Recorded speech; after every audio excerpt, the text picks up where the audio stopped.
That smells really good. What does? This dough smells really, really good.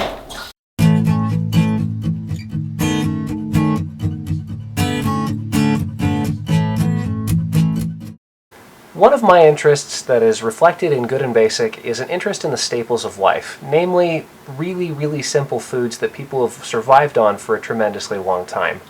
And one of the big ones there is bread. For that reason, I've recently went to go make bread with my cousin and learn a little bit about the magic art that is sourdough bread making.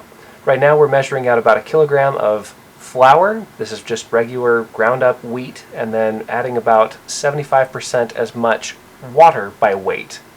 Okay, we're going to add some starter. You can see that it got bubbles. I don't know if you can so see. how much? This is about 1/2 cup of starter, and how long has this been sitting? I fed this last night. Okay, so it has not been fed today. It has not been fed today, but you can see that there are bubbles, and it's kind of fluffy. It should float on the water. And this is enough to make 2 batches, at least the way I do it. We're just going to use it all. Way cool. I've only ever used store-prepared yeast up to this point, and with that, my bread will prepare within an hour or 2. How long does this take with sourdough start? You're looking at 6 to 18, maybe 24 hours, depending on how warm your house is. It does vary. In summer, it can go pretty fast. Okay, I have added at least as much water as I had starter, and just a little bit more. And then I'm going to add flour. I use white flour for this one, but you can use wheat. And this is Abigail? This is Abigail. So by texture... So it's like pancake batter, kind of thicker. Okay. That's it. It'll be ready to bake again by tonight, or ready to feed tomorrow. Awesome. I'm just going to close that up. Not too tight, because it could explode. Okay, now this fork is available. It's just a really sturdy fork, so we're going to use it to stir everything together. Your turn. Okay. So this is kind of a crock pot style recipe where, I mean, measure the ingredients and then it's time that's your friend, not labor. Yeah. That's cool. So sourdough start is basically a mixture of naturally occurring yeasts, which are basically super small microorganisms, combined with lactobacteria. And what they do is they actually ferment and process and break down some of the chemical structure of the grain as they are digesting it, basically, and that produces both the sour flavor and also the bubbles that we expect from a good, well-risen loaf. The crazy thing about these creatures is that they are everywhere, and you can actually make your own sourdough start yourself. Yeah. That's insanely cool. Sourdough start, you can make one yourself just by holding it out to the natural yeasts that are in the air, and if you do that, the yeast ends up being local yeast. But it's also on the grains. On the grains themselves? It's on the grains themselves. That's cheating. Yes, I suppose. But the best best starter, for a rye starter, the best yeasts are from rye, and the best yeasts for making wheat Rise and do their thing. Yeah, will be found on wheat berries. Way cool. So That's that insanely simplifies cool. it. Okay. Okay, so it's been about a half an hour. This guy. Or slightly more. We're going to do 2% salt. Okay. So Go ahead and put it 2% of 1750? 2% of the flour weight. So we're going Okay. with 1 kilogram, so 2% would be 20 grams. Okay. 20 grams of salt. Okay, go ahead and turn it on.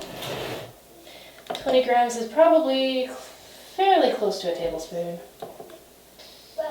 Uh-oh. So was that closer to 1.5 tablespoons? Yeah, that's a Okay. lot of salt. And then is this just tap water? Yes, it has sat out overnight to Get let the chlorine out. Okay. Yeah, That I helps just- to not kill your sourdough start. Yeah, that might be handy for the small quantities of sourdough start I keep. It doesn't matter as much for large quantities. Okay. I don't know. I just do it as a precaution. Nice. Okay, go ahead and mix that in. You can squeeze it in, or you can just do the stretch and fold. There's the scale. See how different that is? Yeah, it's not sticky. You can also see the gluten strands. Interesting. So that thread sort of thread. thing. Fascinating. And that was done by time. That wasn't us physically handling it. So now we're just giving it direction. I'll show you in a bit. That looks good. If you want to... I just want to get it mixed together just a bit more. We're going to do some more foldings. It'll be fine. Okay, so I'll just leave that there. So we'll just cover it so it doesn't dry out. And then we'll come back in about another half hour. Awesome. So this is a time-consuming process, but it's also something that doesn't take a lot of time actually working with it. Yeah, and it's very flexible. So if I'm in a time crunch, I can go only 10 minutes between each of these steps. Okay. So like it's really late and I want to go to bed, but I still want bread in the morning, then I'll pack it in. Or if there's a crisis with the kids and it takes 2 hours, it will usually wait for me as long as it doesn't rise too much. Okay. That's interesting. So just throw it all together in 10 minutes and then leave it overnight and then just bake it in the morning? It'll take about an hour perhaps doing all of the 10-minute steps. A terribly lazy question to ask, but have you ever done this with a bread machine? I haven't done this particular recipe with a bread machine. It's so easy just to pull out a bowl and whip it together. And to do the bread machine, I would have to go and fetch the machine, put it on the counter, plug it in. So it's actually this is easier. Less convenient to use the bread machine than to bake. Wow. I still use the bread machine for other recipes. I just don't use it for this because time and water, because this is a higher hydration dough, and those do a lot of the work for me. Wow. That's blowing my mind a little bit. That this, doing it by hand, is actually more convenient than pulling out the bread machine. Okay, that's awesome. Okay. So it's been sitting for about an hour at this point. So a half hour plus salt plus half hour. Okay. So this is, I think it's called stretch and fold. So we're going to take the side and we're going to tack it there. We're going to do that on this side too. And we're just going to do it until, we might be able to get one more. It seems like it doesn't want to stretch too much more. Okay, that's it. That's kneading in this style. Way cool. That's less than 30 seconds. I would do this at least once more. In an hour or two, or half an hour probably. And then this one will be ready to bake this evening. So this evening, about 8 hours. Yep, or until roughly doubled or it's starting to double, then you can start shaping it. And if you don't want to bake it this evening, you can pop it in the fridge. Very cool. And retard it until tomorrow morning or whenever. Tomorrow, okay. Yep. Okie dokie. So it's been about another half hour. We're going to stretch and fold. It's funny, it's tacky, but it doesn't stick to me.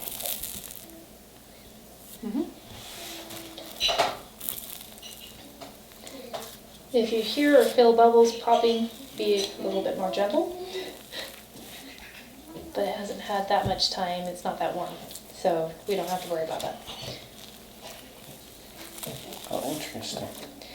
Well, it's just for the ideal artisan look. It's like completely the opposite to pottery. In pottery, you do a process that's like kneading that's called wedging, and in that one, the purpose is to eliminate all bubbles. And this one, it's to preserve all bubbles. So. Well, you want to preserve your teeth. Yes. This is not hardtack. So this is how I've been baking the bread. For the artisan look, I use a Dutch oven in an oven at 500 degrees. And for the first part of cooking, we'll have the lid on. That seals in the steam. And that's what, for like 25 minutes, Do you add any extra water to get more steam, or? Yes, I'm going to use this. Okay. Just, you don't have to. It's just what I've been experimenting with. I know this looks pretty sad. It's pretty rusted. And it still works, It which still to my works. mind is a nice thing. Well, I haven't used it for anything else. I found this is actually key to preventing mine from burning the bottom of the crust. I forget Really? why. So that's like a heat shield, preventing the bottom coil from directly heating the bottom of the Dutch oven. Yeah, I should be able to figure out why, but I haven't taken the time. It only took a few dollars worth of bread to figure that out. I already wrecked the cookie sheet, so it's just dedicated to this now. That's awesome. Everybody needs a couple of cookie sheets that are ready to how shall we say it, sacrifice themselves in the name of culinary experimentation. I had already sacrificed it for bread before. Maybe you can see there's a little bit of hard water deposits on this because I was pouring water into it and trying to get steam in my oven for making artisan bread on a stone, and that wasn't working very well. This works far better using the Dutch oven. It's interesting, it keeps everything contained. I get a more golden brown crust doing this. That's awesome. Yeah, so I'd already scorched the pan from those earlier experiments. So now it has a purpose still. That's awesome. So we're going to start heating this up, preheating it for probably about half an hour to an hour before we start cooking the bread. And then once you're actually baking the bread, how long is the baking per loaf? It's going to be somewhere between 30 and 45 minutes per loaf. It varies a little bit. 500 degrees. That is crazy. Yep. You know, funny thing about old kitchens is they used to catch on fire a lot. And so they were usually a separate building for the main house. But ever since modern ovens, I mean, kitchens are part of the house now. They get to join the family. Do you want to go for a spiral? That's kind of fun. Maybe I don't want a serrated knife for that. Oh well. This is kind of where the art comes out. Yep. Okay, I'm going to squirt that with some water and then I'm going to put it in the oven.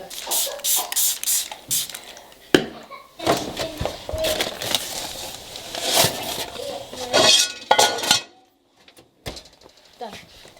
Okay, and that's for a half hour or 45? We'll start with 25 to 30 minutes and then we'll take the lid off until it looks golden brown, or the color that we want. Okay, so it's been 25 minutes. So we're just going to pop the lid open. So you can see it's risen a little bit.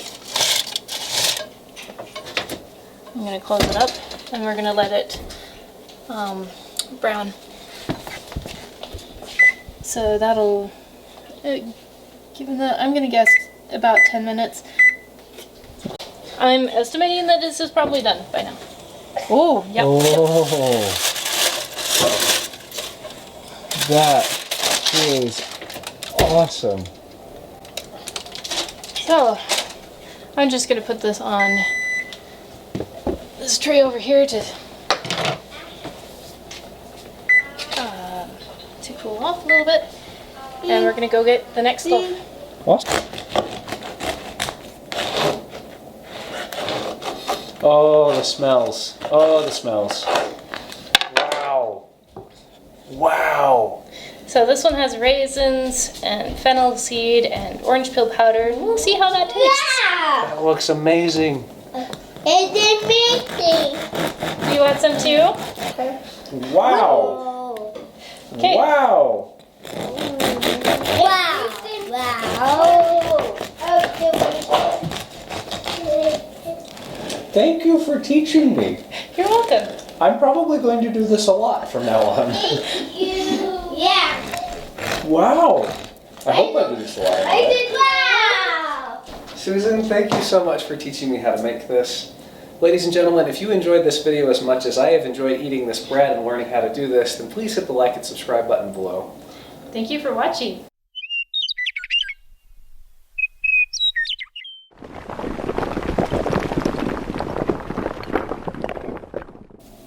Okay, these are awesome.